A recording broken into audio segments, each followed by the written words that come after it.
En 1851, dans une propriété isolée du comté de Hanover en Virginie, 6 personnes disparurent en une seule nuit. Lorsque les autorités pénétrèrent dans la demeure 3 jours plus tard, elles découvrirent une scène que les témoins refusèrent de décrire pendant des décennies. Les registres officiels mentionnent simplement un incendie, mais les lettres privées racontent une toute autre histoire. Avant de poursuivre cette histoire troublante, abonnez-vous à cette chaîne et dites-nous en commentaire de quelle ville vous nous écoutez. Maintenant, retournons en Virginie, à l'époque où certaines vérités étaient plus dangereuses que le silence. La Virginie de 1851 était une terre de contrastes violents. Au nord, les discussions abolitionnistes gagnaient du terrain dans les salons et les églises. Au sud, l'économie reposait entièrement sur le système esclavagiste qui enrichissait quelques familles et en appauvrissait des milliers d'autres. Entre ces deux extrêmes, dans les comtés du centre comme celui de Hanover, régnait une tension palpable, un équilibre fragile maintenu par la violence latente et les conventions sociales rigides. Le comté de Hanover s'étendait sur des terres fertiles, traversées par la rivière Pamunkey, où les plantations de tabac prospéraient depuis plus d'un siècle. Les grandes propriétés y étaient espacées de plusieurs kilomètres, séparées par des forêts denses de chênes et de pins qui créaient un sentiment d'isolement presque absolu. Les routes n'étaient que des chemins de terre rouge qui devenaient impraticables pendant les pluies d'automne. Les voisins les plus proches pouvaient vivre à 1 heure de cheval, et les nouvelles circulaient lentement, filtrées par la discrétion et les intérêts de chacun. C'est dans ce contexte que se dressait la plantation Riverside, une propriété de près de 800 arpents qui appartenait à la famille Caldwell depuis 1768. La demeure principale, construite en briques rouges selon le style georgien typique de l'époque coloniale, s'élevait sur une légère colline dominant la rivière. 2 étages, des fenêtres à guillotine ornées de volets verts, un portique à colonnes blanches, et derrière, les dépendances. Les écuries, la cuisine séparée pour éviter les risques d'incendie, la glacière et plus loin, dissimulée par un bosquet de magnolias, les cabanes des esclaves. En 1851, cette plantation était dirigée par une femme, ce qui en soi constituait une anomalie dans une société où les veuves étaient censées se remarier rapidement ou confier la gestion de leurs biens à un parent masculin. Eleanor Caldwell avait pourtant refusé ces 2 options depuis la mort de son mari 6 ans auparavant. À 42 ans, elle possédait une beauté sévère, des traits anguleux encadrés par des cheveux châtains qu'elle portait toujours tirés en arrière, et des yeux gris-bleus d'une intensité troublante. Les domestiques racontaient qu'elle pouvait vous fixer pendant de longues secondes sans ciller, comme si elle lisait dans vos pensées les plus secrètes. Eleanor Caldwell gérait Riverside avec une efficacité qui forçait le respect, même parmi ceux qui désapprouvaient qu'une femme tienne seule les rênes d'une telle exploitation. Les récoltes étaient bonnes, les dettes remboursées, les comptes tenus avec une précision maniaque. Mais cette efficacité avait un prix. La discipline qu'elle imposait était inflexible, et si elle n'avait jamais recours au châtiment corporel excessif qui caractérisait certains planteurs, son système de punition psychologique était peut-être plus cruel encore. Isolement prolongé, privation de nourriture, séparation des familles, humiliation publique, menaces voilées contre les enfants. Eleanor savait exactement où frapper pour briser la volonté sans laisser de marques visibles. Ses 2 filles, Catherine et Margaret, avaient respectivement 20 et 18 ans en 1851. Catherine, l'aînée, ressemblait à sa mère par les traits, mais possédait une douceur dans le regard qui contredisait la dureté maternelle. Elle passait beaucoup de temps à lire dans la bibliothèque, jouait du piano avec une certaine mélancolie et semblait porter un fardeau invisible qui courbait légèrement ses épaules. Margaret, plus jeune, avait hérité de la détermination de sa mère, mais l'exprimait différemment, avec une impulsivité qui inquiétait Eleanor. Elle montait à cheval avec une audace peu féminine, questionnait les décisions de sa mère avec une franchise dangereuse et manifestait une curiosité malsaine pour les affaires de la plantation que les jeunes femmes de bonne famille étaient censées ignorer. Les Caldwell entretenaient peu de relations avec les autres planteurs de la région. Eleanor prétextait le deuil prolongé, mais la vérité était plus complexe. Certains murmuraient qu'elle avait toujours été différente, même avant le décès de son mari. D'autres évoquaient des désaccords idéologiques, car Eleanor avait été vue en compagnie de Quakers lors d'un voyage à Richmond quelques années auparavant. Dans une société où les alliances entre familles étaient essentielles à la survie sociale et économique, cet isolement volontaire était perçu comme une forme d'arrogance, voire de folie. La vie quotidienne à Riverside suivait des rythmes immuables. Les esclaves, au nombre de 23, travaillaient dans les champs de tabac du lever au coucher du soleil pendant la saison de croissance. Les femmes s'occupaient de la maison principale, de la cuisine, du jardin potager et du blanchissage. Les enfants commençaient à travailler dès l'âge de 7 ou 8 ans. Le dimanche, seul jour de repos partiel, ils cultivaient leur propre lopin de terre pour compléter les maigres rations distribuées par Eleanor. Parmi ces hommes et femmes réduits en esclavage se trouvaient 4 individus qui joueraient un rôle central dans les événements tragiques de 1851. Nathaniel, 28 ans, était le fils d'une femme que le père d'Eleanor avait acheté à Charleston 30 ans plus tôt. Élevé à Riverside, il avait appris à lire en cachette grâce à un ancien précepteur compatissant, ce qui en faisait une rareté dangereuse dans un monde où l'instruction des esclaves était non seulement interdite, mais considérée comme une menace directe à l'ordre social. Il travaillait comme palefrenier et homme à tout faire, et son intelligence évidente le rendait à la fois précieux et suspect aux yeux d'Eleanor. Samuel, 26 ans, était arrivé à Riverside 5 ans auparavant, acheté lors d'une vente aux enchères à Richmond après la faillite d'un planteur de coton. Grand, robuste, excellent forgeron, il possédait une force physique impressionnante, mais aussi une dignité naturelle qui irritait certains visiteurs blancs.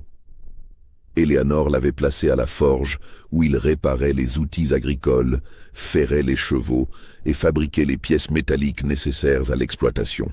Son travail était si remarquable que d'autres planteurs venaient parfois le louer pour quelques jours, pratique qui générait un revenu supplémentaire pour Eleanor.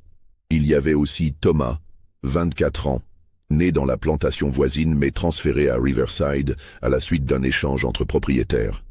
Il s'occupait principalement du jardin potager et des vergers, possédait une connaissance approfondie des plantes, et les domestiques venaient souvent le consulter discrètement pour des remèdes à base d'herbes. Cette compétence le plaçait dans une position ambiguë, à la fois respecté et craint par ses pairs, car dans une société où la maladie pouvait signifier la mort, celui qui maîtrisait les secrets de la guérison détenait un pouvoir considérable. Enfin, il y avait Daniel, le plus jeune à 22 ans, charpentier talentueux qui avait construit plusieurs dépendances sur la propriété. Contrairement aux autres, Daniel était né libre dans le Maryland, fils d'un ancien esclave affranchi. Mais à 16 ans, il avait été kidnappé par des trafiquants d'esclaves et vendu en Virginie. Cette histoire, connue de tous à Riverside, ajoutait une dimension particulièrement cruelle à sa condition, car il se souvenait de la liberté, pouvait la nommer, la décrire, alors que pour beaucoup d'autres, elle n'était qu'une notion abstraite. Ces 4 hommes formaient un groupe soudé, uni par des liens de confiance forgés dans l'adversité. Ils se retrouvaient le soir dans la cabane de Nathaniel, parlaient à voix basse de choses qu'il était dangereux d'évoquer en plein jour. Des rumeurs circulaient parmi les autres esclaves sur ces réunions nocturnes, mais personne ne posait de questions. Dans un monde où la survie dépendait souvent de l'ignorance volontaire, il valait mieux ne pas savoir certaines choses. L'hiver de 1850 à 1851 fut particulièrement rigoureux. Les températures chutèrent bien en dessous de zéro pendant plusieurs semaines consécutives. La rivière gela sur près de 30 cm d'épaisseur, et les provisions commencèrent à manquer dans toutes les plantations de la région. À Riverside, Eleanor réduisit les rations des esclaves pour préserver les stocks, une décision pragmatique selon elle, cruelle selon d'autres. Les tensions montèrent. On signala plusieurs cas de vol de nourriture, punis par des jours d'isolement dans la cave de la maison principale. Un espace humide et glacial où les condamnés grelottaient dans l'obscurité totale. C'est pendant cet hiver que les premiers changements étranges commencèrent à se manifester dans le comportement d'Eleanor Caldwell. Le premier signe vint un soir de février 1851, lorsqu'Eleanor convoqua Catherine dans son bureau. Une pièce austère du rez-de-chaussée meublée d'un secrétaire en acajou, de chaises rigides et d'étagères chargées de registres comptables. Martha, la femme de chambre qui apportait du thé, entendit des éclats de voix inhabituels. Eleanor ne criait jamais, mais ce soir-là, sa voix monta d'un ton. « Vous ne comprenez pas la position dans laquelle nous nous trouvons, » disait-elle. « Les conventions sociales qui régissent ce monde sont des chaînes aussi réelles que celles qui attachent nos esclaves. Mais contrairement à eux, nous avons la possibilité de briser ces chaînes si nous avons le courage de le faire. » Catherine répondit quelque chose d'inaudible, puis Martha entendit clairement « C'est de la folie, mère. Vous ne pouvez pas être sérieuse. »« Je suis parfaitement sérieuse, » répliqua Eleanor avec une froideur qui fit frissonner Martha derrière la porte. « Et vous ferez ce que je vous demande, ou vous quitterez cette maison sans un sou. Est-ce clair ?» Le silence qui suivit dura si longtemps que Martha craignit d'être découverte. Puis elle entendit des sanglots étouffés et le bruit d'une chaise qu'on reculait brusquement. Catherine sortit du bureau en courant, le visage livide, et monta l'escalier sans même remarquer la présence de Martha. Eleanor apparut sur le seuil quelques secondes plus tard, le regard dur, et ordonna sèchement à Martha de nettoyer immédiatement le salon, alors qu'il avait été nettoyé le matin même. Dans les jours qui suivirent, Catherine se renferma complètement. Elle ne quittait plus sa chambre que pour les repas, refusait de jouer du piano, et même Margaret, pourtant peu encline aux démonstrations d'affection, s'inquiéta ouvertement de l'état de sa sœur. Lorsqu'elle interrogea sa mère sur ce qui s'était passé, Eleanor répondit simplement que Catherine avait besoin de temps pour accepter certaines réalités de l'existence et que Margaret comprendrait bientôt de quoi il s'agissait. Cette réponse cryptique ne fit qu'amplifier l'anxiété de Margaret. Elle tenta de parler à Catherine, mais sa sœur refusait de s'expliquer, se contentant de répéter « Elle est devenue folle » entre deux crises de larmes. Margaret envisagea d'écrire à leur oncle paternel, installé à Norfolk, mais Eleanor surveillait tout le courrier entrant et sortant de la propriété avec une vigilance obsessionnelle. Le 28 février, un événement encore plus troublant se produisit. Ce soir-là, après le dîner, Eleanor demanda à Martha de faire venir Nathaniel dans le salon. Cette requête était si inhabituelle que Martha crut d'abord avoir mal entendu. Les esclaves ne pénétraient jamais dans le salon, sauf pour le nettoyer en l'absence de la famille. Faire entrer un homme noir dans cette pièce, de nuit, alors que les filles étaient présentes, constituait une transgression majeure des codes sociaux. Mais Eleanor insista, et Martha n'eut d'autre choix que d'obéir. Elle trouva Nathaniel dans les écuries et lui transmit l'ordre. Elle vit la confusion puis l'inquiétude traverser son visage. Dans une plantation, une convocation nocturne pouvait signifier n'importe quoi, rarement quelque chose de bon. Nathaniel se lava rapidement les mains et le visage, enfila une chemise propre et suivit Martha vers la maison principale. Dans le salon, Eleanor l'attendait assise dans le fauteuil près de la cheminée. Catherine était là aussi, pâle comme un linge, les mains crispées sur ses genoux. Margaret, debout près de la fenêtre, observait la scène avec une expression mêlant perplexité et appréhension. Les bougies projetaient des ombres dansantes sur les murs ornés de portraits de famille qui semblaient surveiller la pièce de leurs regards sévères. « Nathaniel, » commença Eleanor d'une voix calme et mesurée, « je t'ai fait venir ce soir parce que j'ai une proposition à te faire. Une proposition qui changera ta vie et celle de ma fille Catherine. Nathaniel resta immobile près de la porte, n'osant ni avancer ni parler. Les règles de la plantation étaient là claires. Un esclave ne s'asseyait jamais en présence des maîtres, ne parlait pas sans y être invité, et surtout ne regardait jamais une femme blanche directement dans les yeux. Mais Éléanore lui fit signe d'approcher. « Je veux que tu regardes ma fille, » dit-elle en désignant Catherine. « Regarde-la vraiment. » Nathaniel leva lentement les yeux vers Catherine. Elle gardait la tête baissée, refusant de croiser son regard. On entendait le crépitement du feu dans la cheminée et le tic-tac de la pendule sur le manteau. L'atmosphère dans la pièce était devenue si dense qu'on pouvait presque la toucher. « Catherine a 20 ans, » continua Éléanore. « Selon les conventions de notre société, elle devrait être mariée depuis 2 ou 3 ans déjà. Mais nous vivons isolés ici, loin des cercles sociaux où se font les rencontres convenables.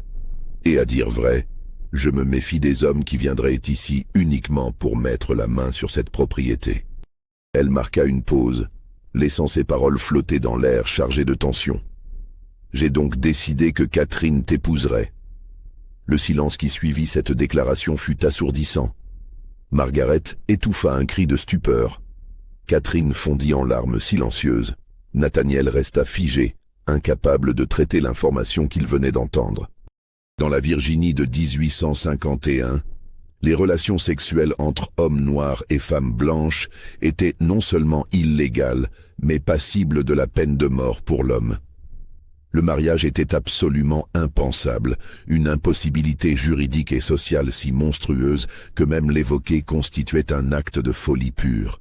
« Madame, » finit par articuler Nathaniel d'une voix étranglée, « je ne comprends pas ce que vous voulez dire. » « Tu comprends parfaitement, » répliqua Éléanore avec une froideur glaciale. « Je propose un arrangement. Tu épouseras Catherine dans cette maison, lors d'une cérémonie privée que je présiderai moi-même. En échange, je vous accorderai à tous les deux une liberté relative dans les limites de cette propriété. Vous vivrez ensemble dans une des cabanes que nous ferons aménager convenablement.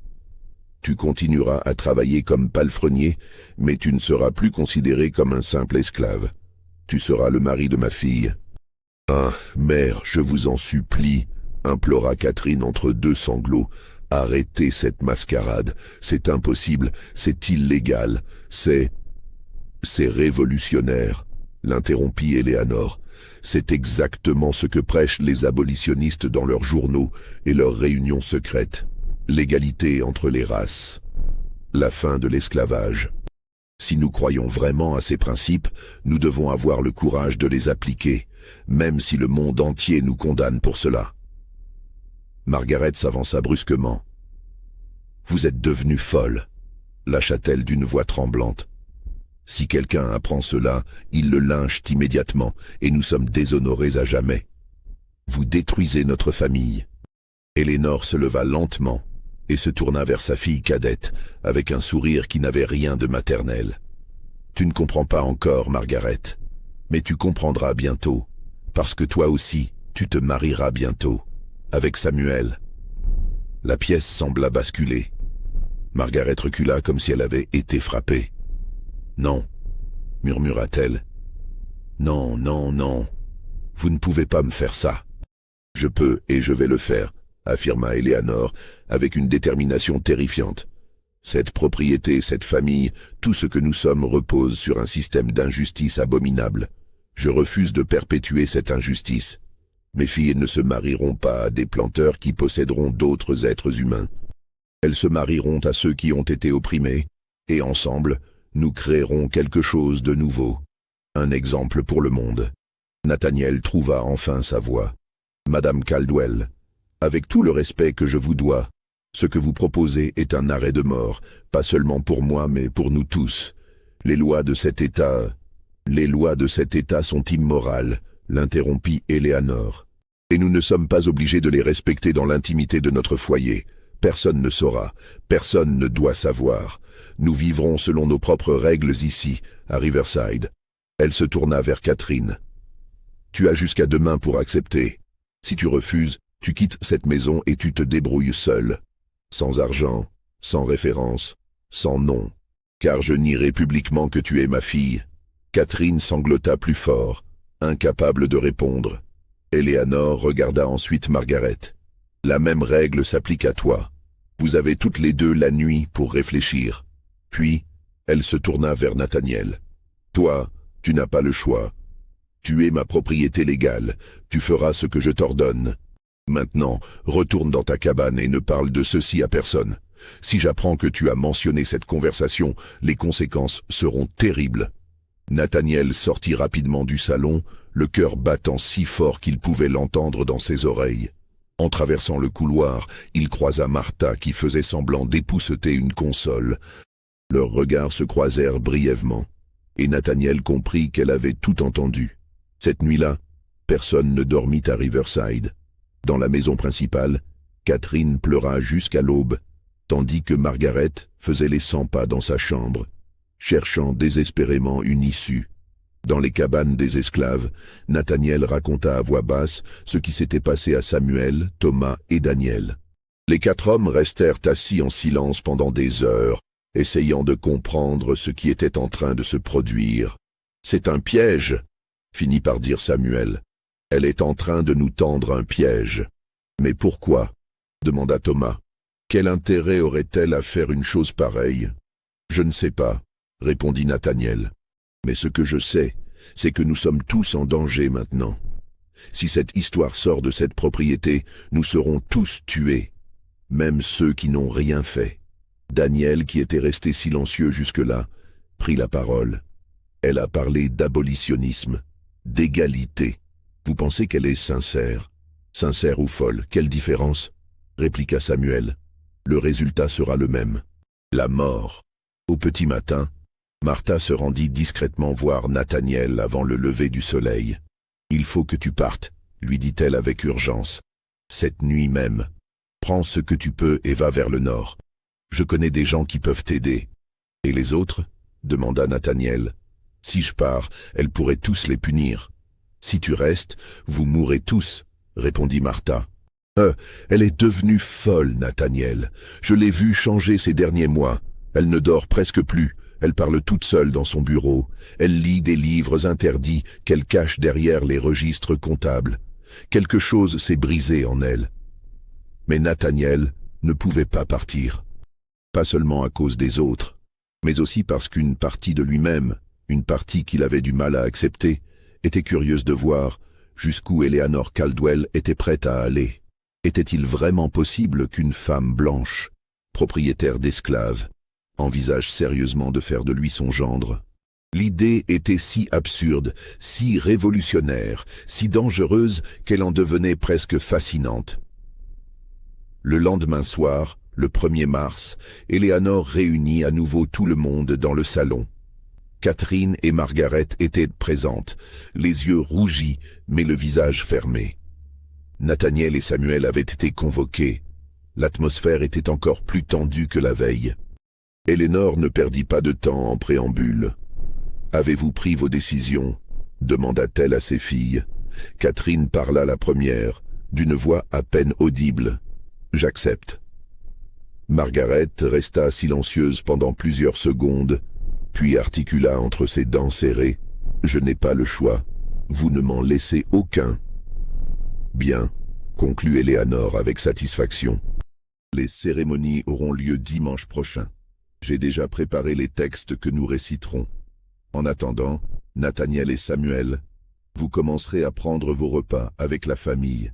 Il est temps que nous apprenions à vivre selon de nouvelles règles. » Les jours qui suivirent furent surréalistes. Nathaniel et Samuel se retrouvèrent à manger dans la salle à manger de la maison principale, assis à la même table que les femmes blanches qu'ils avaient servies toute leur vie. Les domestiques noirs qui apportaient la nourriture les regardaient avec un mélange de stupéfaction et d'horreur. Les conventions sociales qui régissaient chaque interaction depuis des générations étaient brisées, et personne ne savait comment se comporter. Catherine refusait de regarder Nathaniel. Elle mangeait en silence, le regard fixé sur son assiette, et montait dans sa chambre dès que possible. Margaret, en revanche, observait Samuel avec une attention dérangeante, comme si elle essayait de comprendre quelque chose qu'elle ne pouvait pas encore nommer. Samuel gardait les yeux baissés, paralysée par la situation. Eleanor, elle, parlait pendant les repas avec une animation presque joyeuse, évoquant des sujets philosophiques, citant des passages de livres abolitionnistes, expliquant sa vision d'une société nouvelle où les distinctions de race n'auraient plus aucun sens. Elle semblait habitée par une ferveur presque religieuse, comme si elle accomplissait une mission sacrée. Le samedi, veille des mariages prévus, Thomas vint trouver Nathaniel dans les écuries. « Il faut faire quelque chose », dit-il à voix basse. Les autres esclaves sont terrifiés. Ils pensent que si les autorités apprennent ce qui se passe ici, nous serons tous pendus ou vendus vers le sud, dans les plantations de coton où on meurt en quelques années. « Je sais », répondit Nathaniel. « Mais que veux-tu que je fasse? Refuser. Elle m'a clairement dit que je n'avais pas le choix. Tu pourrais t'enfuir et abandonner Catherine à son sort. » Nathaniel s'interrompit, surpris lui-même par ses propres mots. Quand avait-il commencé à penser à Catherine comme à une personne qu'il pourrait protéger, plutôt qu'à la fille de sa maîtresse? Thomas le regarda longuement. « Tu as des sentiments pour elle? »« Je ne sais pas ce que je ressens, » admit Nathaniel. « Tout est tellement insensé. Mais oui, je pense qu'elle souffre autant que nous, peut-être plus, parce qu'elle a été élevée dans ce monde de privilèges. Et maintenant, sa mère détruit tout ce qu'elle connaissait. C'est de la folie, murmura Thomas. Vous êtes tous en train de devenir fous. Cette nuit-là, Nathaniel ne put dormir. Il pensait à sa mère, vendue vers le sud quand il avait 12 ans après avoir cassé un vase précieux. Il pensait à son père, dont il ne connaissait même pas le nom.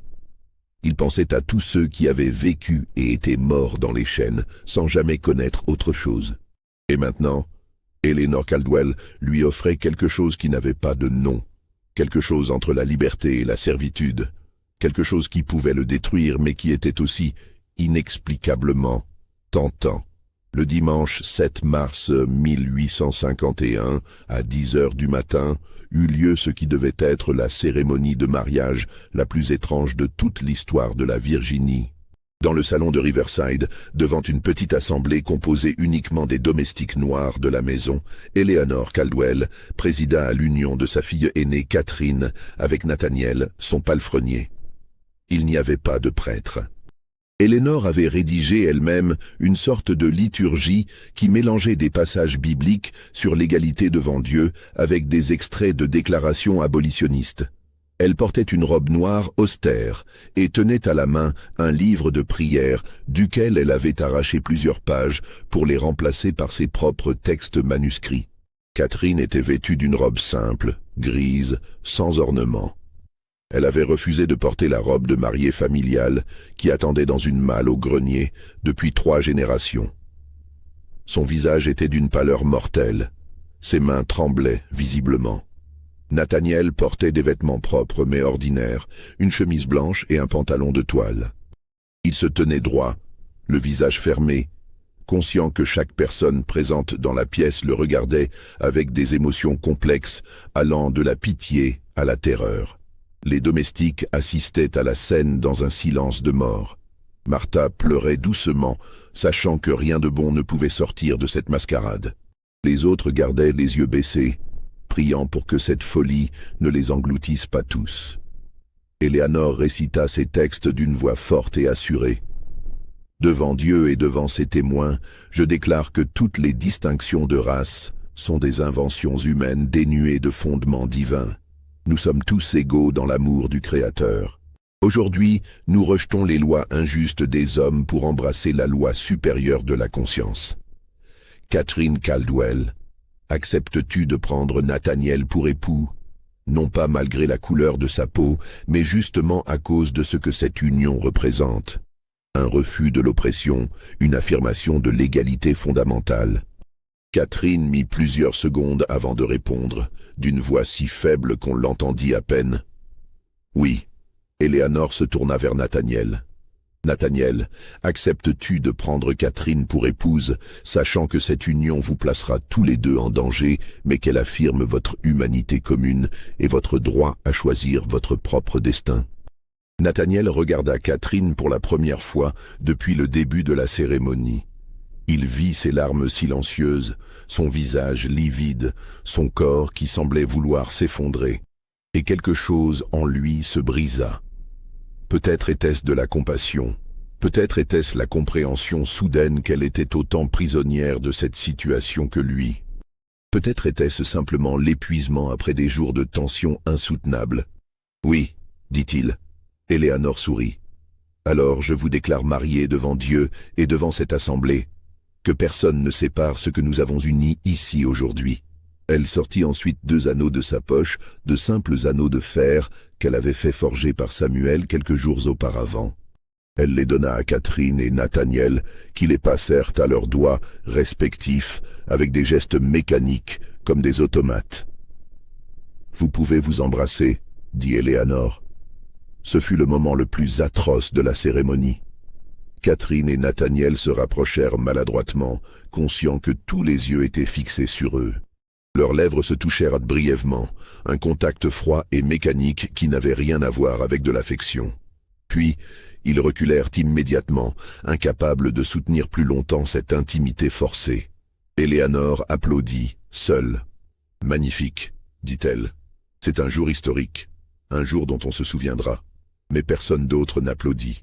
Le silence était pesant, chargé d'horreur et d'incompréhension. Martha quitta discrètement la pièce, incapable d'en supporter davantage.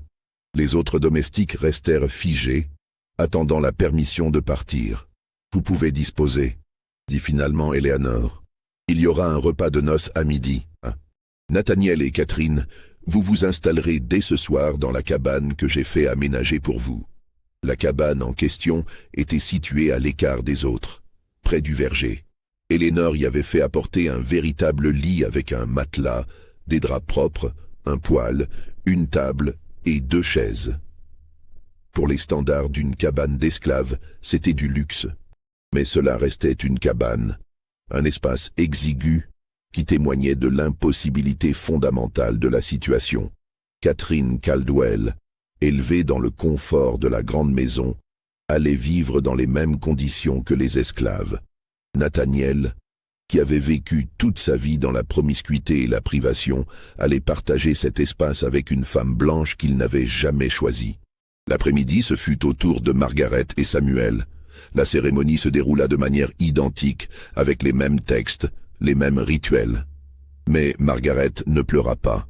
Elle resta de marbre tout au long de la procédure, le visage fermé, le regard vide. Samuel semblait au bord de l'évanouissement, les mains moites, le front couvert de sueur. Quand Éléanore leur demanda de s'embrasser, Margaret se contenta de poser ses lèvres sur la joue de Samuel, avant de se détourner immédiatement. Les repas de noces furent des affaires lugubres. Éléanore avait fait préparer un festin avec du rôti de porc, des légumes, des tartes, du vin. Mais personne ne mangeait vraiment. Catherine et Nathaniel étaient assis côte à côte à la table principale, mais ne se parlaient pas. Margaret et Samuel étaient dans le même état. Éléanore, seule, semblait avoir de l'appétit, et elle parlait sans interruption, évoquant l'avenir radieux qui les attendait, la nouvelle société qu'ils étaient en train de construire. « Vous ne comprenez pas encore, » disait-elle en levant son verre de vin. « Mais dans quelques années, quand l'esclavage sera aboli dans tout le pays, on parlera de nous comme de pionniers, de visionnaires. Vous serez fiers de ce que nous faisons ici. » Mais personne ne répondit à son toast. Les domestiques qui servaient le repas le faisaient en silence, évitant les regards. L'atmosphère était si pesante qu'on avait du mal à respirer. Ce soir-là, lorsque Catherine et Nathaniel se retrouvèrent seuls dans leur cabane, un silence oppressant s'installa entre eux. La petite pièce était éclairée par une seule bougie qui projetait des ombres tremblantes sur les murs de bois brut. Le lit, avec ses draps blancs soigneusement repliés, semblait les narguer, rappelant les attentes implicites d'un mariage normal. Catherine s'assit sur l'une des chaises, le dos raide, les mains crispées sur ses genoux. Nathaniel resta debout près de la porte, ne sachant pas quelle attitude adopter. Fallait-il qu'il parle? Devait-il sortir? Était-il censé se comporter comme un époux? Tout son être se révoltait contre cette situation absurde. Je dormirai par terre, finit-il par dire. Tu peux prendre le lit. Catherine leva les yeux vers lui, et pour la première fois depuis le début de cette histoire, elle le regarda vraiment. Non, dit-elle d'une voix faible. Tu dormiras dans le lit, je ne peux pas ce soir. Catherine, ne m'appelle pas par mon prénom, l'interrompit-elle sèchement. Je suis mademoiselle Caldwell. Tu es... Elle s'arrêta, incapable de terminer sa phrase. Qu'était-il exactement? Son mari? Son esclave? Son égal? Son inférieur? Toutes ces catégories semblaient avoir perdu leur sens. Nathaniel s'assit sur le bord du lit, gardant une distance respectueuse. « Je ne voulais pas de ça, » dit-il doucement. « Tu dois le savoir. Je n'ai jamais demandé rien de tout ceci. »« Tu crois que je le voulais ?» rétorqua Catherine, la voix tremblante de colère et de désespoir. « Tu crois que j'ai rêvé toute ma vie de finir dans une cabane d'esclaves, mariée à... » Elle s'interrompit à nouveau, consciente de la cruauté de ses mots. « À un nègre, compléta Nathaniel amèrement. Tu peux le dire. C'est ce que nous sommes pour vous. Des animaux qu'on possède, qu'on achète, qu'on vend, qu'on marie de force quand ça arrange nos maîtres. » Catherine se leva brusquement. « Ce n'est pas moi qui ai fait ça, » cria-t-elle. « C'est elle. Ma mère est devenue folle et elle nous détruit tous. » Des larmes coulaient maintenant librement sur son visage. Elle s'effondra sur la chaise, secouée de sanglots. Nathaniel la regarda pleurer pendant un long moment, combattant l'impulsion étrange de la consoler. Finalement, il se leva et alla vers la porte. « Où vas-tu » demanda Catherine entre deux sanglots. « Dehors, pour te laisser tranquille. »« Non !» La véhémence de sa réponse les surprit tous les deux. « Ne pars pas. Si elle nous voit dormir séparément, je ne sais pas ce qu'elle fera. Elle pourrait décider que nous n'avons pas respecté ses règles. Elle pourrait te punir. Ou pire. » Nathaniel se retourna. « Que veux-tu que je fasse alors? Reste ici, on va éteindre la bougie et on va faire semblant. Faire semblant d'être ce qu'elle veut que nous soyons, jusqu'à ce qu'on trouve un moyen de sortir de cette situation. » Ils passèrent cette première nuit étendus chacun d'un côté du lit, aussi loin l'un de l'autre que possible, sans se toucher, sans se parler, écoutant la respiration de l'autre dans l'obscurité. Le sommeil ne vint pour aucun d'eux. Dans la cabane voisine, Margaret et Samuel vivaient une situation similaire, mais encore plus tendue. Margaret refusait catégoriquement de se déshabiller en présence de Samuel et lui ordonna de se retourner pendant qu'elle enfilait sa chemise de nuit. Samuel obéit, fixant le mur de bois, conscient de l'absurdité totale de la situation. Ils s'allongèrent ensuite dans le lit, Margaret emmitouflée dans une couverture supplémentaire qu'elle avait apportée de la maison, créant une barrière physique entre eux. « Si tu me touches, » dit-elle d'une voix glaciale, « je crie, et ils te pendent. » Samuel ne répondit pas, il savait qu'elle avait raison, peu importait que Eleanor Caldwell ait prononcé une cérémonie de mariage dans son salon. Aux yeux de la loi et de la société, ce qu'il était censé faire cette nuit constituait un crime capital. La peur lui nouait l'estomac. Les jours suivants établirent une routine aussi étrange qu'insoutenable. Nathaniel et Samuel continuaient à travailler dans la journée, aux écuries et à la forge respectivement. Mais le soir, ils devaient rejoindre leur épouse dans les cabanes et prendre les repas avec la famille dans la maison principale. Catherine et Margaret participaient à ces dîners en silence, mangeant à peine, évitant les regards. Eleanor, elle, continuait son discours enflammé sur l'égalité, la justice et l'avenir radieux qui les attendait tous. Mais les fissures commencèrent rapidement à apparaître. Les autres esclaves de la plantation regardaient Nathaniel et Samuel avec une méfiance grandissante. Ils les voyaient manger à la table des maîtres, dormir dans des cabanes confortables, être traités différemment. Certains y voyaient de la trahison, d'autres une menace. Car si les choses tournaient mal, si les autorités découvraient ce qui se passait à Riverside, ce n'était pas seulement Nathaniel et Samuel qui seraient punis. C'étaient tous les esclaves de la propriété qui risquaient d'être vendus, dispersés, ou pire. Martha essaya de parler à Eleanor, de la raisonner. Elle la trouva un soir dans son bureau, entourée de livres et de papiers, écrivant frénétiquement à la lueur d'une lampe à huile. « Madame, » commença Martha prudemment, « les gens parlent. Dans les cabanes, en ville quand on va au marché. Des rumeurs circulent. » Éléanore leva les yeux et Martha fut frappée par l'intensité de son regard. Il y avait quelque chose de fiévreux dans ses yeux, une lueur qui n'était pas tout à fait saine. « Laisse-les parler, » dit Éléanore. « Les révolutions ne se font jamais dans le silence. Mais madame, ce n'est pas une révolution. C'est... » Martha chercha ses mots. « C'est mettre tout le monde en danger. Vos filles, Nathaniel et Samuel, nous tous. » « Le changement exige des sacrifices, » répondit Éléanore en retournant à son écriture. « Tu ne peux pas comprendre, Martha. Tu n'as pas lu ce que j'ai lu, tu ne vois pas ce que je vois. Nous sommes à l'aube d'un nouveau monde. »« Et si ce nouveau monde nous détruit tous ?» murmura Martha. Mais Éléanore ne répondit pas. Elle était déjà replongée dans ses papiers, perdue dans ses pensées fiévreuses. Mars passa, puis avril commença. Et la situation à Riverside continua de se dégrader selon une logique qui semblait échapper à tout contrôle. Ce qui avait commencé comme un acte de folie isolé prenait désormais les dimensions d'une catastrophe annoncée, mais dont personne ne pouvait prédire la forme exacte. Eleanor Caldwell intensifia ses réformes. Elle décréta que les châtiments corporels étaient désormais interdits sur la propriété, ce qui en théorie aurait dû réjouir les esclaves, mais qui, dans le contexte de tension extrême, ne fit qu'accroître la confusion. Elle commença à distribuer des portions de nourriture égales à tous, y compris à elle-même et à ses filles, ignorant délibérément les hiérarchies établies. Elle insista pour que Nathaniel et Samuel l'appellent par son prénom, Éléanore, une familiarité qui les mettait profondément mal à l'aise et qui horrifiait Catherine et Margaret. Un matin, elle convoqua Thomas et Daniel dans son bureau.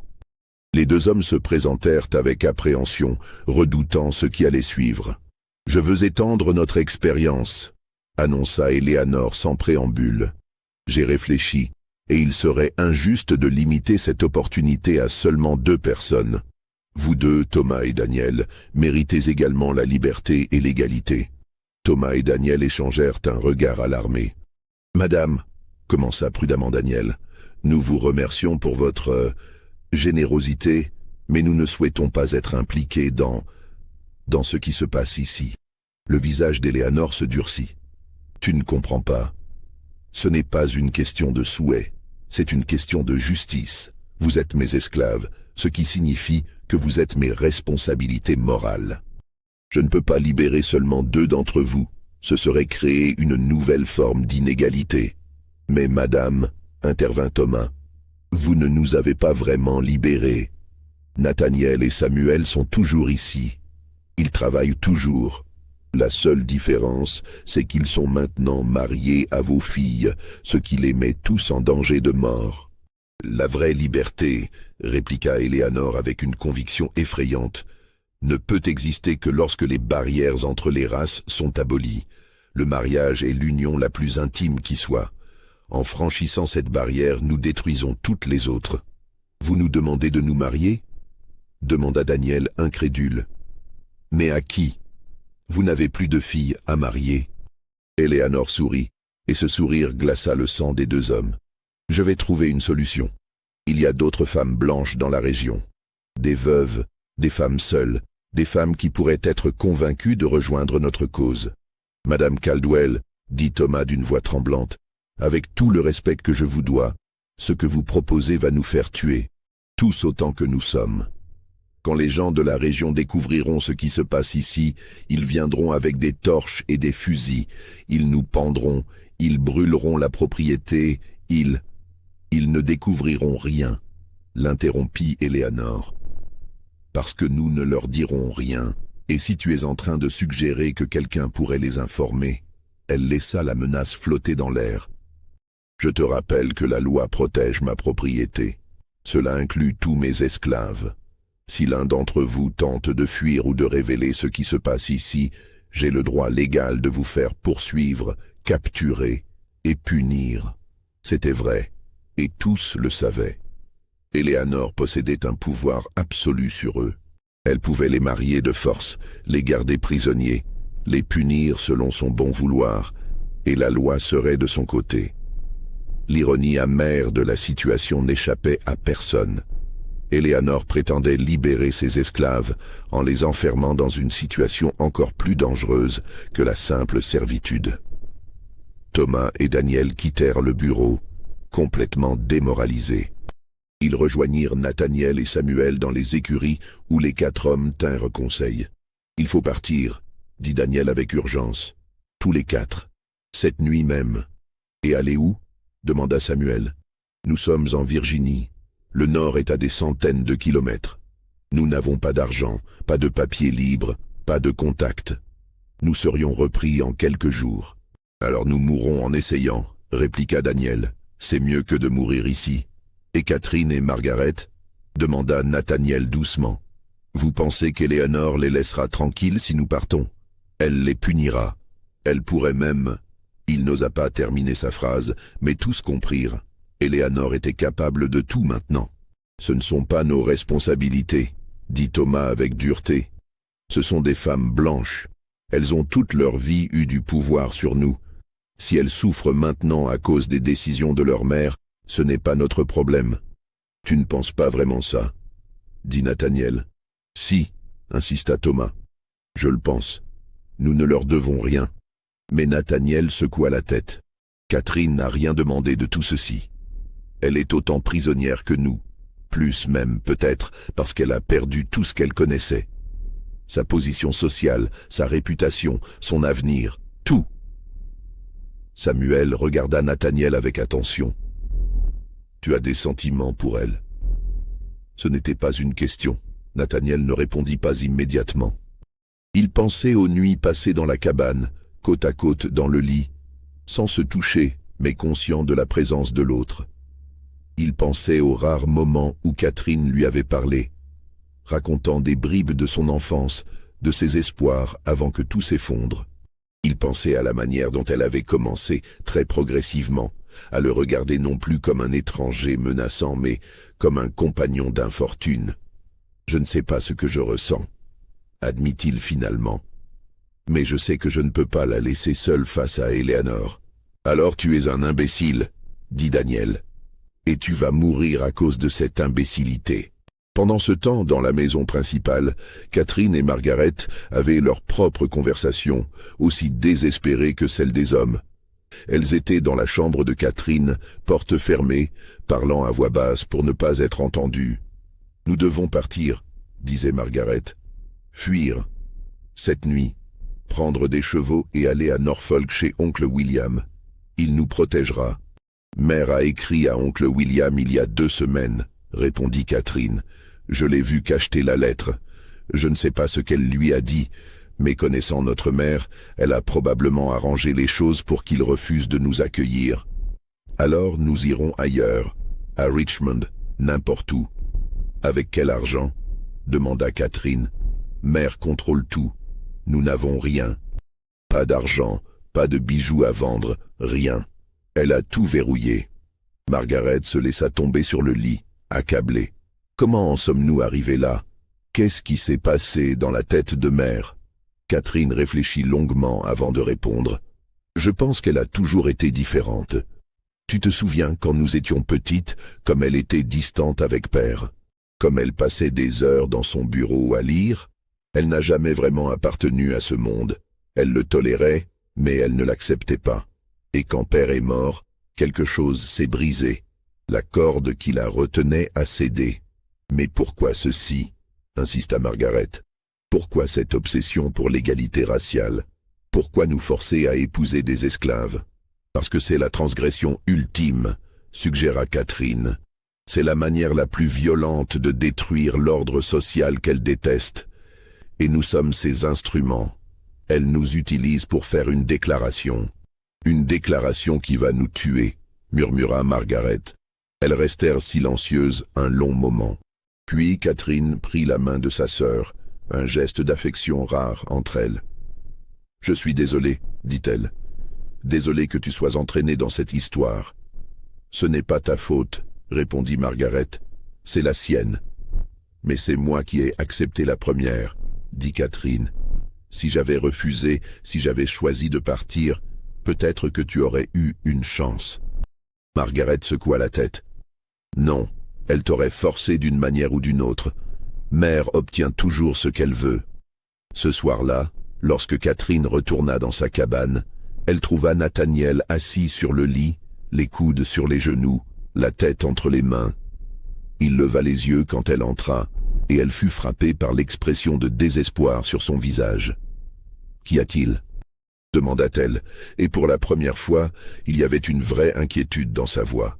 « Ta mère veut étendre son expérience, dit Nathaniel. Elle veut que Thomas et Daniel se marient aussi. Elle parle de convaincre d'autres femmes blanches de la région de rejoindre sa cause. » Catherine s'assit lourdement sur la chaise. « Mon Dieu !» murmura-t-elle. « Elle va vraiment nous faire tuer. »« Tous. Il faut partir, » dit Nathaniel. « Tous. » Cette nuit. Catherine le regarda, surprise. « Tu partirais ? Avec moi ?»« Oui, » répondit-il sans hésitation. « Je ne peux pas rester ici à attendre que tout explose, et je ne peux pas te laisser seule avec elle. »« Pourquoi ?» demanda Catherine. « Pourquoi te soucies-tu de ce qui m'arrive ? Je suis la fille de ta maîtresse. La fille de celle qui te possède. » Nathaniel la regarda longuement. « Parce que tu n'es pas Éléanore. Tu ne m'as jamais maltraité. Et parce que... » Il hésita. « Parce que ces dernières semaines, dans cette cabane, j'ai appris à te connaître. Un peu.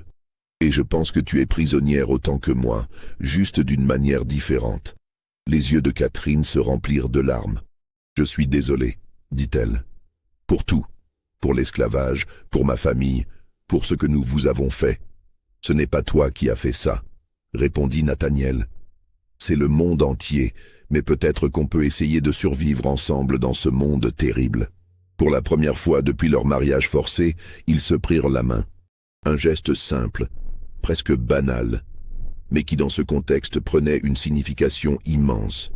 C'était le premier contact volontaire entre eux, le premier signe d'une connexion humaine réelle, au-delà des rôles imposés. « Alors partons, » dit Catherine. « Cette nuit, prenons ce que nous pouvons et partons vers le nord. » Mais avant qu'ils puissent élaborer un plan, la porte de la cabane s'ouvrit brusquement. Éléanore se tenait sur le seuil, accompagnée de Martha, qui portait une lanterne. L'expression sur le visage d'Éléanore était indéchiffrable. « Je savais que vous comploteriez, » dit-elle calmement. « Martha m'a informé de vos discussions. » Catherine et Nathaniel regardèrent Martha avec stupeur. La vieille domestique gardait les yeux baissés, refusant de croiser leurs regards. « Martha, » murmura Catherine, « comment as-tu pu ?»« J'ai fait ce que je devais faire, » répondit Martha d'une voix tremblante, « pour protéger tout le monde. » Éléanore entra dans la cabane et Martha resta dehors avec la lanterne. « Vous pensiez vraiment pouvoir fuir ?» demanda Éléanore. « Vous allez où exactement ? Dans le nord où Catherine serait déshonorée et rejetée par la société blanche pour avoir épousé un nègre, où Nathaniel serait capturé et ramené ici, ou pire, tué en chemin. Partout ailleurs serait mieux qu'ici, dit Catherine avec une audace qu'elle ne se connaissait pas. Vous êtes devenue folle, mère. Vous allez nous détruire tous avec vos idées délirantes. Éléanore gifla sa fille avec une violence soudaine. Catherine porta la main à sa joue, choquée. Nathaniel fit un mouvement instinctif pour la protéger, mais Éléanore se tourna vers lui avec une telle intensité qu'il se figea. « Vous ne comprenez pas, » dit Éléanore d'une voix dangereusement basse. « Vous ne voyez pas la beauté de ce que je construis ici. Un nouveau monde. Un monde où les distinctions de race n'existent plus. Un monde où mes petits-enfants naîtront libres, métissés, symboles vivants de l'égalité. » « Vos petits-enfants ?» répéta Catherine horrifiée. « Vous pensez que je vais... que nous allons... » « Bien sûr, » dit Éléanore comme si c'était évident. « C'est le but ultime de tout mariage. La procréation, la continuation de la lignée. Vos enfants seront les premiers d'une nouvelle race. Une race qui transcendra toutes les catégories stupides que la société a créées. Vous êtes folle, murmura Nathaniel. Complètement folle. Éléanore se tourna vers lui. Non, je suis la seule personne saine d'esprit dans un monde devenu fou.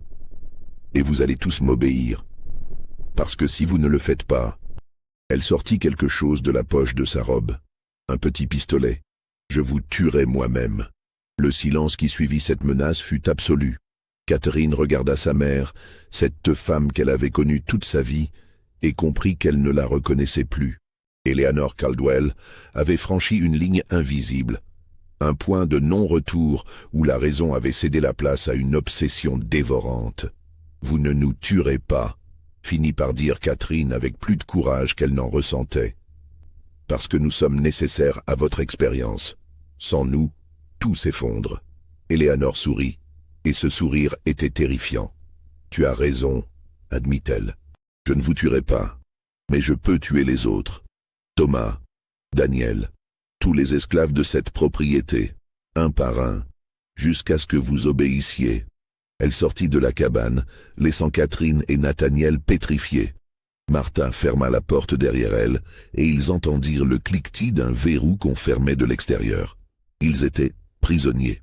Les jours suivants, Riverside devint une prison. Eleanor fit installer des verrous sur toutes les cabanes et sur les chambres de la maison principale. Nathaniel, Samuel, Catherine et Margaret étaient désormais littéralement enfermés la nuit.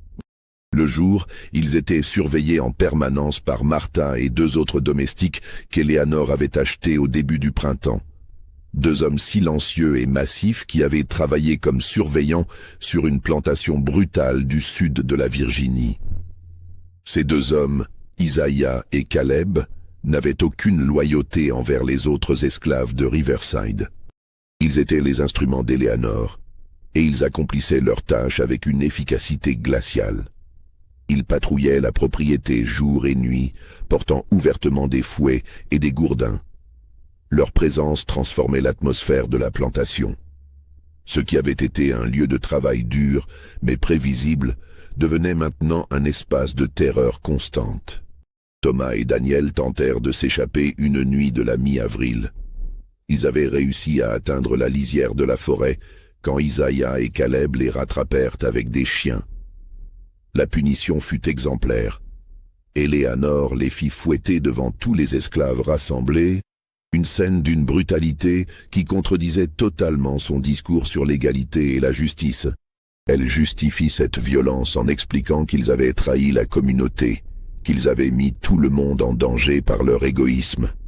« Vous ne comprenez pas » hurla-t-elle pendant que les coups pleuvaient sur les dos de Thomas et Daniel.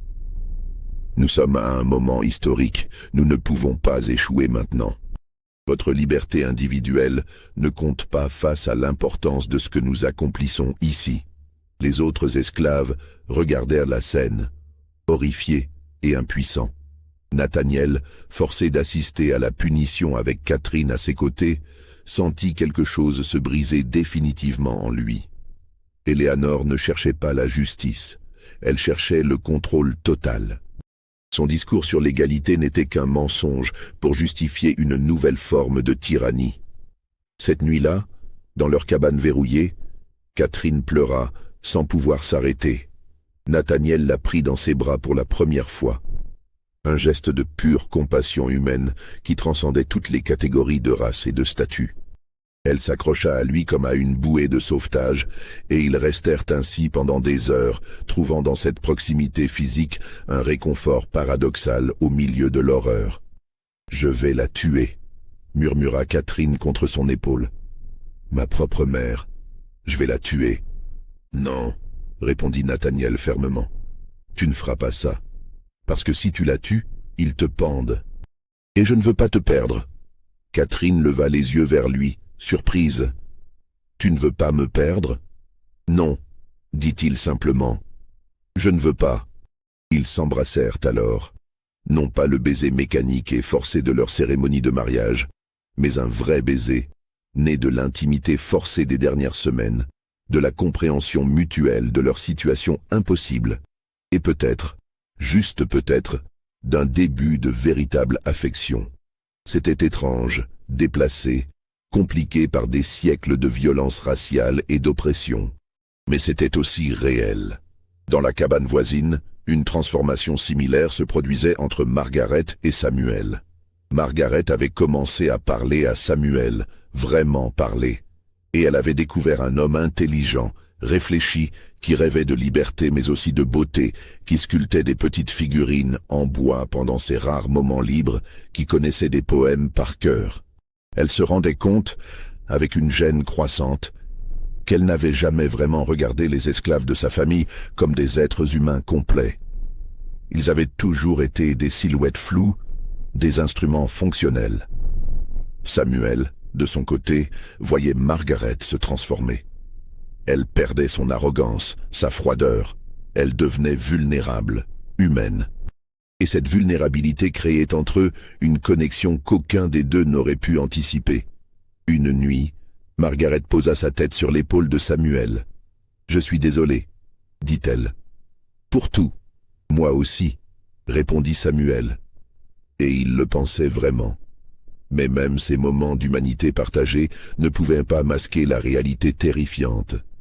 Ils étaient tous en danger mortel, et Eleanor devenait de plus en plus imprévisible. Au début de mai, elle convoqua un nouveau conseil de famille dans le salon. Nathaniel, Samuel, Catherine et Margaret durent s'asseoir ensemble autour de la grande table de la salle à manger. Eleanor présidait, un sourire étrange sur le visage, les yeux brillants d'une lumière fébrile. « J'ai une annonce importante, commença-t-elle. Je viens de recevoir une réponse à une lettre que j'ai envoyée il y a quelques semaines. Une femme de Richmond, une veuve abolitionniste nommée Abigail, a accepté de venir nous rejoindre. Elle épousera Thomas. » Un silence de mort accueillit cette déclaration. Puis Catherine parla, sa voix tremblante de rage contenue. « Vous avez contacté quelqu'un de l'extérieur. Vous avez parlé de ce qui se passe ici à une étrangère. »« Abigail n'est pas une étrangère, » répondit Eleanor. « C'est une alliée, une croyante. Elle comprend ce que nous faisons ici. »« Et si elle ne comprend pas ?» demanda Margaret. « Si elle vient ici, voit ce qui se passe réellement et va tout raconter aux autorités, nous serons tous arrêtés.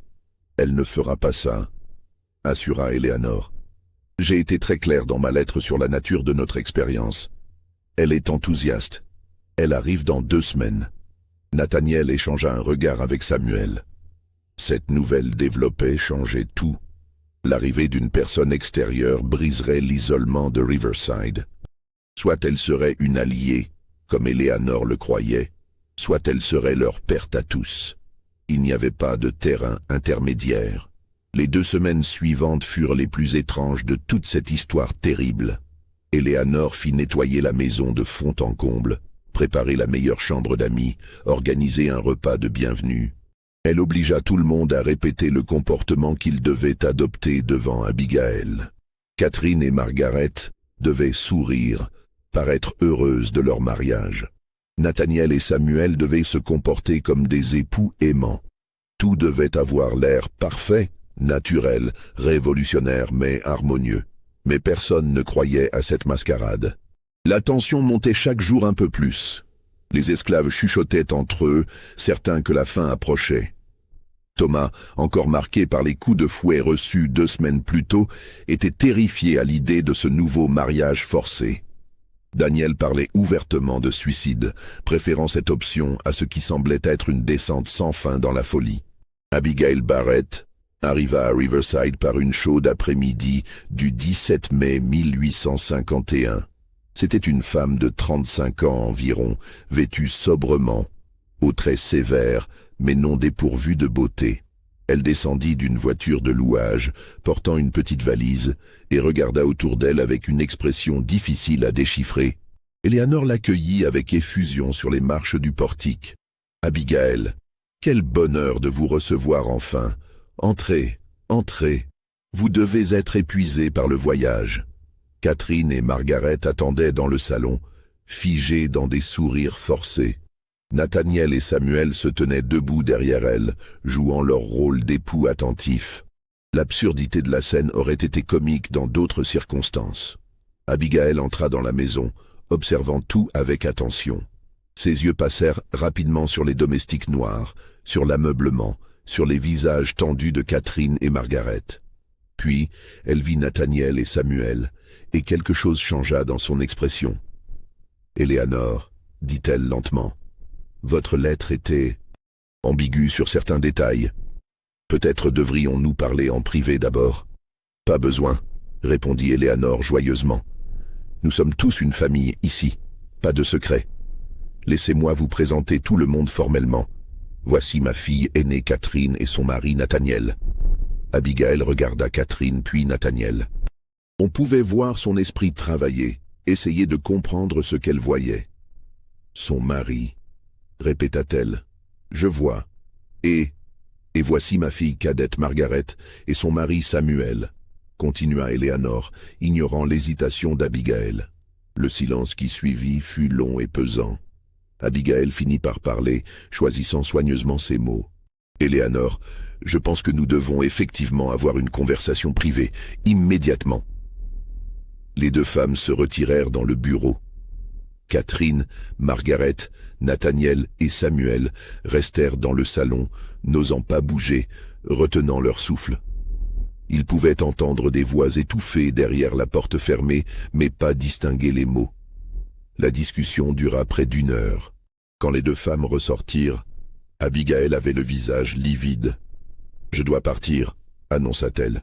« Immédiatement. »« Non, » dit Éléanore, et sa voix avait pris une tonalité dangereuse. « Vous avez promis dans vos lettres que vous viendriez, que vous participeriez à notre expérience. Vous ne pouvez pas partir maintenant. »« Ce que vous faites ici n'est pas une expérience, » répliqua Abigail, la voix tremblante d'émotion. « C'est de la folie. Ces femmes sont prisonnières. Ces hommes sont terrorisés. Vous ne créez pas l'égalité, vous créez une nouvelle forme d'esclavage psychologique. »« Vous ne comprenez pas, » insista Éléanore. « Vous êtes comme les autres. Vous prêchez l'abolitionnisme, mais quand il s'agit d'actions concrètes, vous reculez. Vous êtes une hypocrite. Et vous êtes une folle, » dit Abigail brutalement. « Je pars. Et si vous essayez de m'en empêcher, je crie.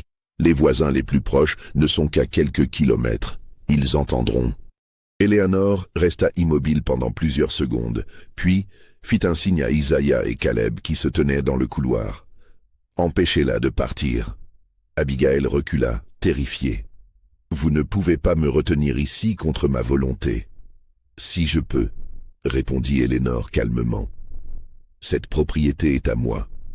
Vous êtes mon invité, et les invités partent quand je le décide. » Ce qui suivit fut rapide et brutal.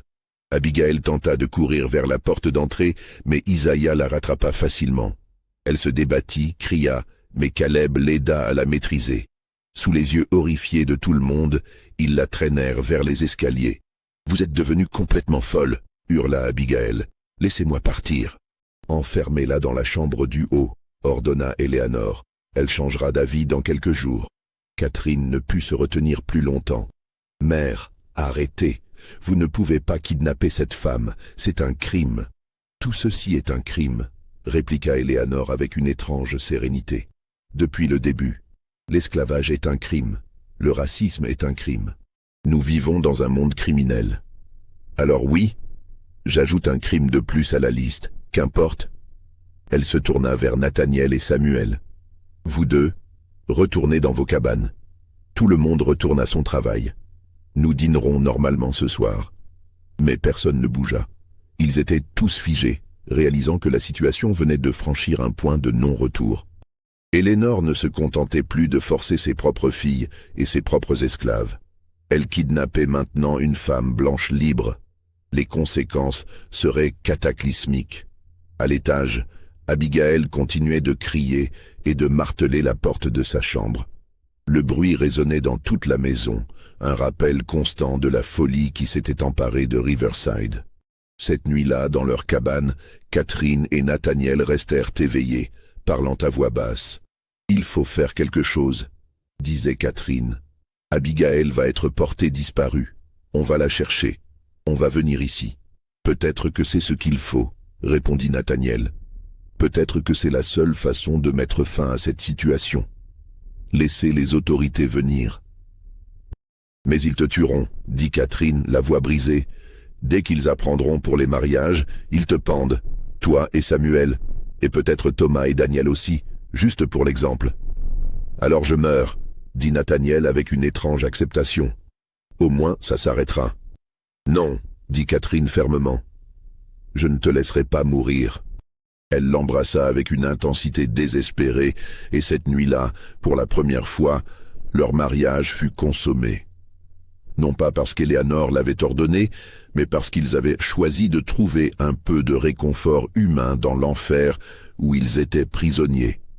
C'était compliqué, chargé de toute l'histoire terrible du Sud, mais c'était aussi un acte de rébellion intime contre tout ce qu'Éléanore représentait. Elle avait voulu les forcer à s'unir pour prouver un point philosophique.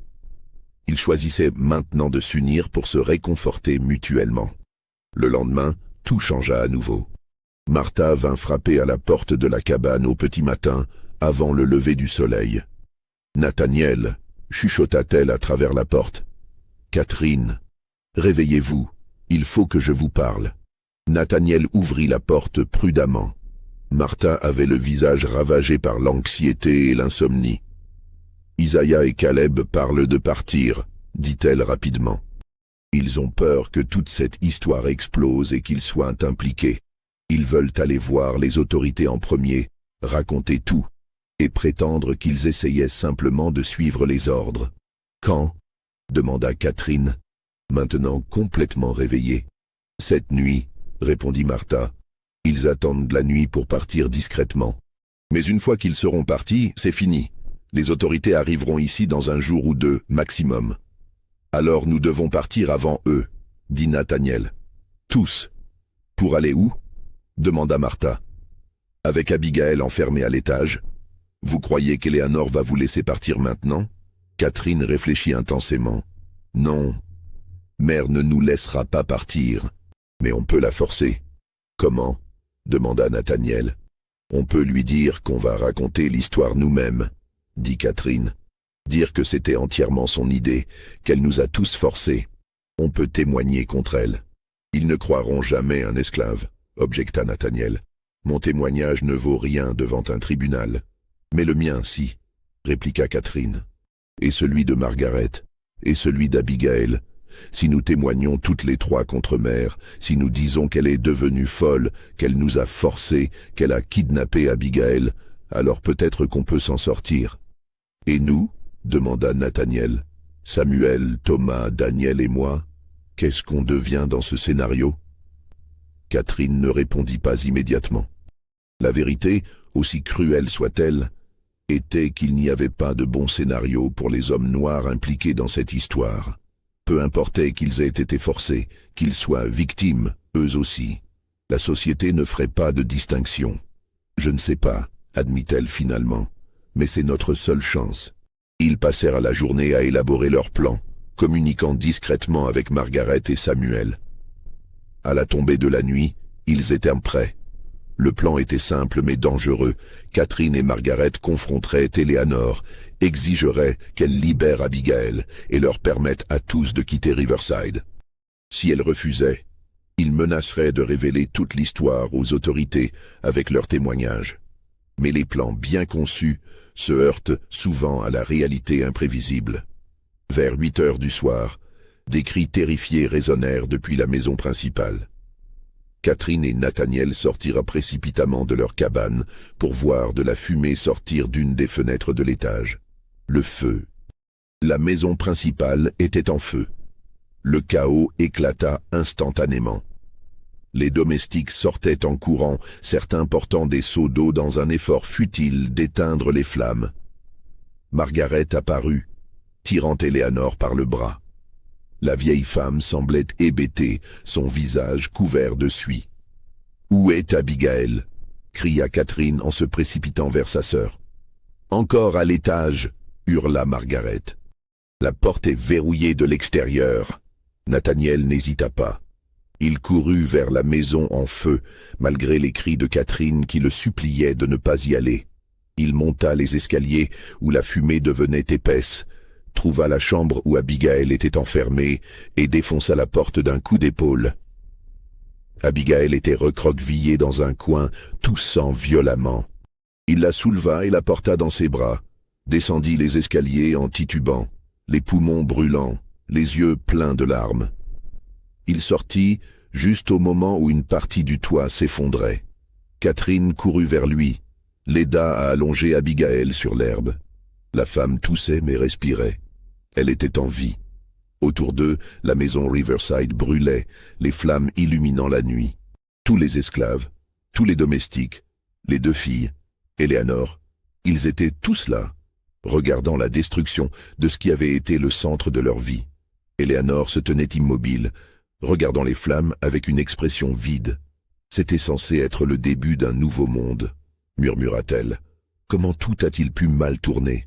Abigail, reprenant ses esprits, regarda Eleanor avec une haine pure. « Vous êtes un monstre », dit-elle d'une voix rauque. Un monstre qui se cache derrière de beaux discours. « Le feu », dit soudain Samuel. « Comment le feu a-t-il commencé ?» Tous regardèrent autour d'eux, cherchant Isaïa et Caleb. Mais les 2 hommes avaient disparu. Martha comprit la première. « Ils ont mis le feu », dit-elle. Pour détruire les preuves, tous les registres, toutes les lettres d'Eleanor, tout ce qui pourrait les impliquer. Ils sont partis maintenant, vers les autorités. Le silence qui suivit cette révélation fut brisé par le son de sabots de chevaux au loin. Des torches apparurent sur le chemin menant à la propriété. Les voisins avaient vu les flammes. « Il faut partir », dit Nathaniel, « maintenant, tous ceux qui le peuvent. » Mais il était déjà trop tard. Les cavaliers approchaient rapidement, au moins une dizaine d'hommes armés. L'un d'eux cria « Que se passe-t-il ici? Nous avons entendu dire qu'il y avait des troubles. » Eleanor s'avança, reprenant soudainement contenance. « Un incendie, » dit-elle d'une voix ferme. « Un accident. »« Tout va bien. » Mais Abigail se leva, chancelante. « Non !» cria-t-elle. « Rien ne va bien. Cette femme m'a retenue prisonnière. Elle a forcé ses filles à épouser ses esclaves. Elle est folle. » Les cavaliers se figèrent, essayant de comprendre ce qu'ils venaient d'entendre. L'un d'eux, un homme âgé que Catherine reconnut comme le juge du comté, descendit de cheval. « Madame Barrett ?» dit-il reconnaissant Abigail. « C'est vous? Votre famille vous cherche depuis 3 jours. On pensait que vous aviez été attaqué sur la route. J'ai été kidnappé, dit Abigail, par Eleanor Caldwell. Et ce que j'ai vu ici, elle regarda autour d'elle, vers Catherine et Nathaniel, vers Margaret et Samuel. Ce sont des abominations, des crimes contre nature. Le juge suivit son regard et vit ce qu'Abigail indiquait. Il vit Catherine tenir la main de Nathaniel. Il vit Margaret debout à côté de Samuel. Il vit les anneaux de fer à leurs doigts. Et son visage devint cramoisi de rage. « Qu'est-ce que c'est que ceci ?» tonna-t-il. « Eleanor Caldwell, qu'avez-vous fait ?» Ce qui suivit fut rapide et brutal. Le juge ordonna immédiatement que Nathaniel et Samuel soient arrêtés et enchaînés. Ils se débattirent, mais les cavaliers étaient nombreux et armés. Catherine et Margaret hurlèrent, supplièrent, mais furent maintenus à l'écart. Eleanor fut également arrêtée, accusée de séquestration et de complicité dans des relations illégales interraciales. « Non !» criait Catherine. « Vous ne comprenez pas. Nous avons été forcés. Ma mère nous a forcés. »« Silence !» ordonna le juge. « Vous parlerez devant le tribunal. En attendant, vous êtes toutes les 2 consignées dans la propriété voisine. » Thomas et Daniel, terrifiés, essayèrent de s'échapper dans la confusion, mais furent rapidement rattrapés. Le juge ordonna qu'ils soient également arrêtés par précaution, le temps que l'enquête détermine leur niveau d'implication.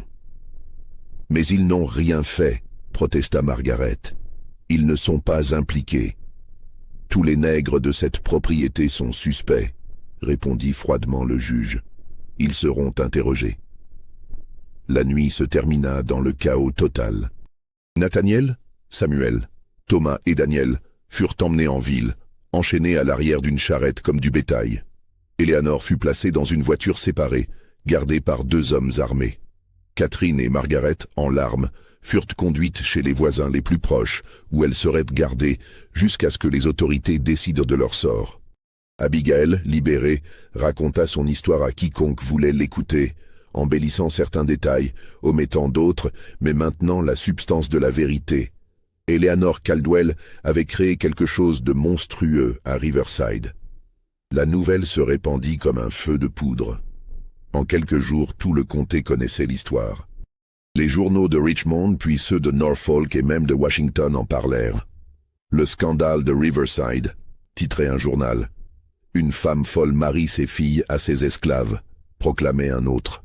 Les détails variaient selon les sources, certaines exagérant, d'autres minimisant. Mais le cœur de l'histoire restait le même. Et l'opinion publique était unanime. C'était une abomination. Le procès eut lieu en juin 1851. C'était l'un des plus suivis de l'histoire de la Virginie. Des curieux venaient de tout l'État pour assister aux audiences. La salle d'audience était bondée chaque jour. Les gens se pressaient pour entendre les témoignages. Eleanor Caldwell fut jugée en premier. Elle ne nia rien. Au contraire, elle utilisa le procès comme une tribune pour ses idées. Pendant 3 jours, elle parla sans interruption de l'injustice de l'esclavage, de l'égalité des races, de la nécessité de renverser l'ordre social. Son avocat, désespéré, essaya de plaider la folie, mais Eleanor refusa cette défense. « Je ne suis pas folle », déclara-t-elle devant la cour. « Je suis la seule personne saine d'esprit dans une société devenue folle. Vous, qui possédez des êtres humains comme du bétail, vous m'appelez folle. C'est votre monde qui est fou. C'est votre système qui est une abomination. » Le jury la déclara coupable de séquestration, de complicité dans des relations illégales interraciales et de mise en danger de mineurs. Bien que Catherine et Margaret soient majeures, le juge décida que la coercition exercée par Eleanor équivalait à une mise en danger. Elle fut condamnée à 20 ans de prison, une peine qu'elle ne purgerait jamais entièrement. Elle mourut en prison 18 mois plus tard, officiellement de pneumonie, mais certains disaient qu'elle s'était simplement laissée mourir, refusant de manger, de parler, de vivre dans un monde qui rejetait sa vision. Le procès de Nathaniel et Samuel fut différent. Leur avocat, un abolitionniste de Richmond qui avait offert ses services gratuitement, tenta de démontrer qu'ils avaient été contraints, qu'ils étaient victimes et non complices. Catherine et Margaret témoignèrent en leur faveur, racontant en détail les menaces d'Eleanor, le climat de terreur à Riverside, le fait qu'elle-même avait été forcée. Mais le jury, composé exclusivement d'hommes blancs du Sud, était peu réceptif à cette défense.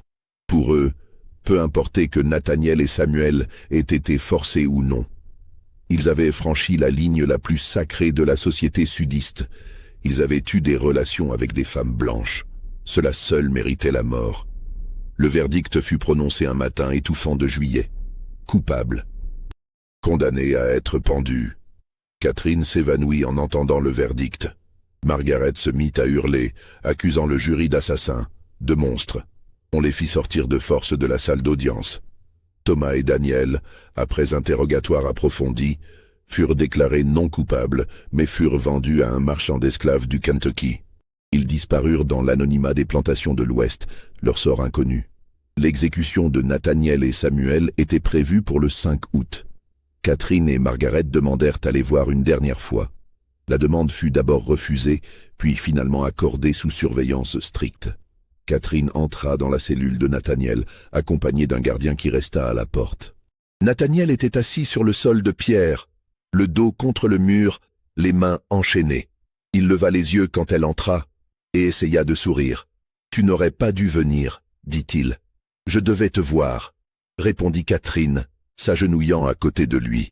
Je devais te dire... » Elle s'arrêta, cherchant les mots. « Je devais te dire que ce qui s'est passé entre nous dans cette cabane, c'était réel.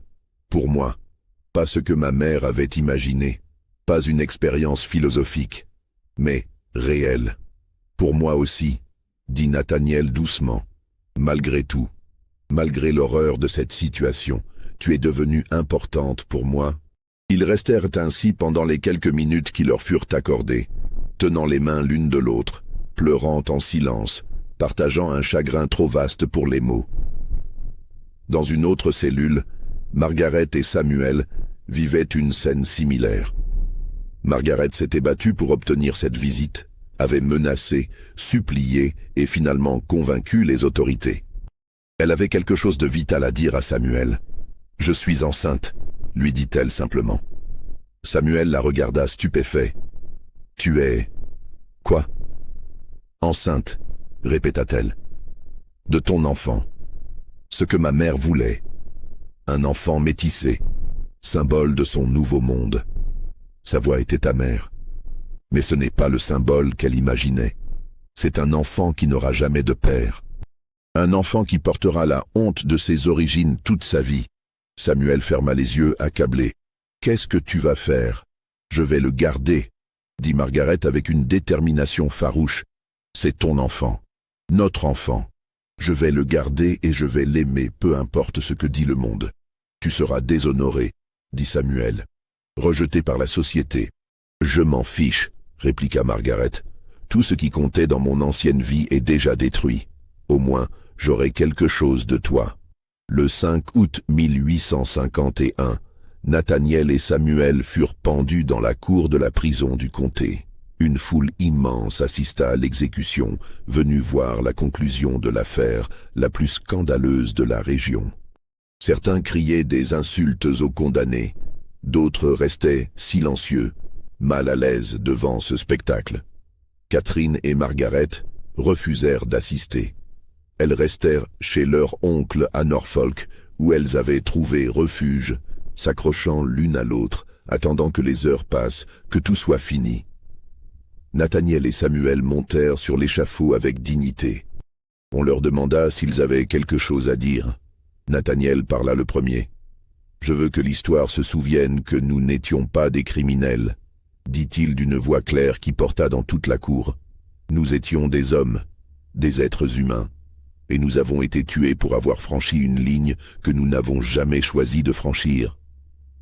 Eleanor Caldwell était folle, c'est vrai, mais ce monde qui nous pend aujourd'hui est encore plus fou. » Samuel ne dit rien.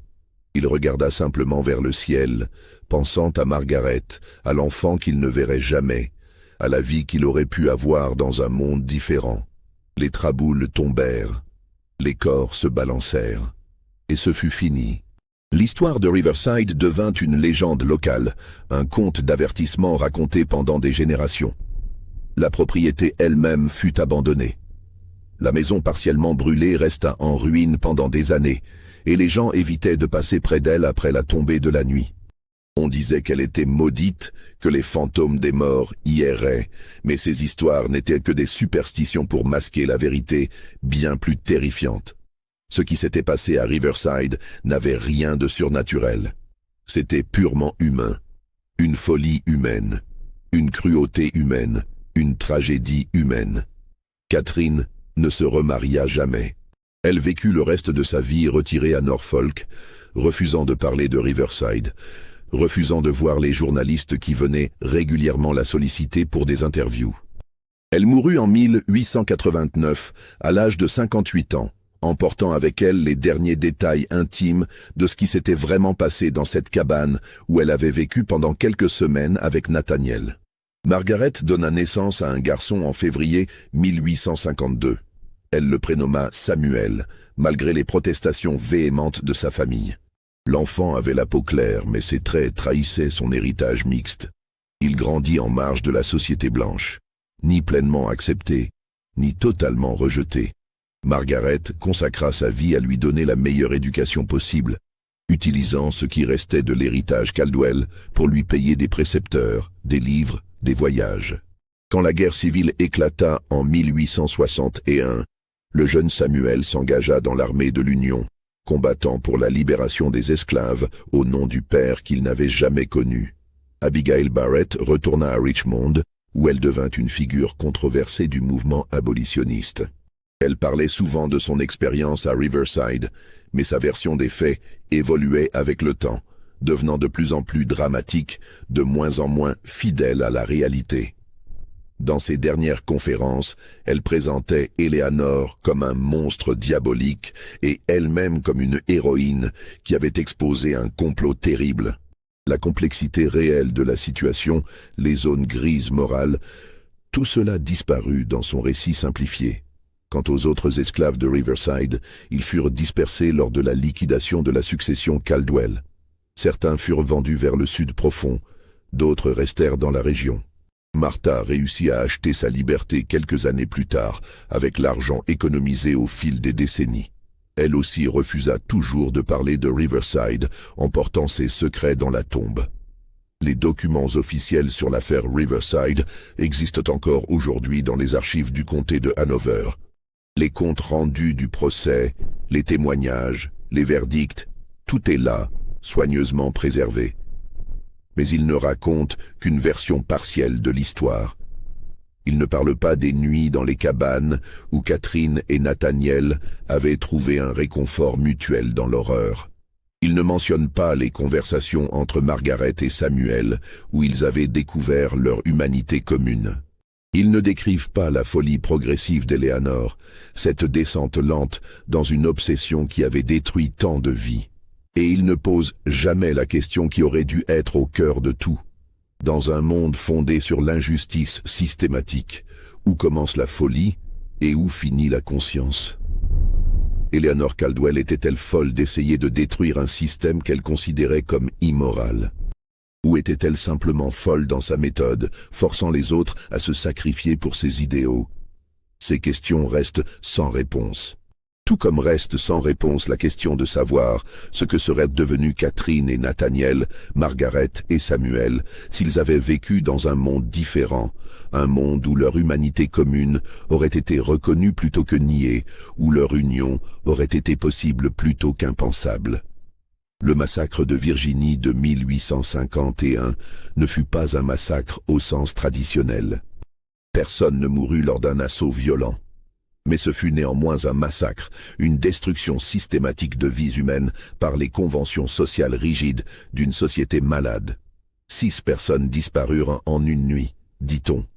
C'est techniquement vrai, si on compte Eleanor, Nathaniel, Samuel, et les versions de Catherine, Margaret et Abigail qui existaient avant cette nuit fatale. Ces personnes-là disparurent, tuées non par le feu ou la violence physique, mais par quelque chose de bien plus insidieux. Cette histoire vous a-t-elle donné des frissons? Pensez-vous que tout cela pourrait vraiment être arrivé? L'histoire officielle dit que c'était un simple incendie accidentel, mais les documents que nous venons de citer racontent une toute autre vérité. Dites-nous en commentaire ce que vous pensez de cette affaire. Était-ce de la folie pure ou une tentative désespérée de justice dans un monde injuste? Abonnez-vous pour plus d'histoires historiques inquiétantes et partagez cette vidéo avec ceux qui aiment les mystères sombres du passé. Parce que l'histoire ne se limite jamais aux versions officielles. Il y a toujours des secrets enterrés, des vérités dérangeantes que personne ne veut entendre. Et nous sommes là pour les déterrer.